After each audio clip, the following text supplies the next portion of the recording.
मुख्यमंत्री एकनाथ शिंदे धुळे दौऱ्यावर.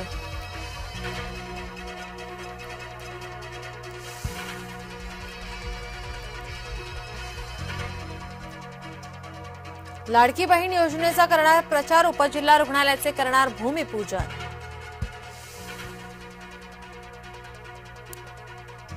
शिवभटाचा ठाण्यात शिवसंकल्प. विधानसभेसाठी कार्यकर्त्यांना करणार मार्गदर्शन. ठाण्यात उद्धव यांना डिवचणारे फलक झळकले. घालीन लोटांगण वंदीन चरण अशा आशयाचे फलक. नागपुरात राष्ट्रीय स्वयंसेवक संघाची समन्वय बैठक. विधानसभा निवडणुकीच्या पार्श्वभूमीवर चर्चा. उपमुख्यमंत्री देवेंद्र फडणवीसांची उपस्थिती.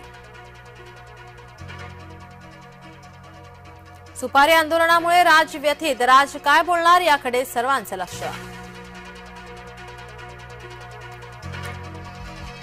राष्ट्रवादीच्या जनसन्मान दौऱ्याचा तिसरा दिवस. उपमुख्यमंत्री अजित पवार शिर्डीत पोहोचले.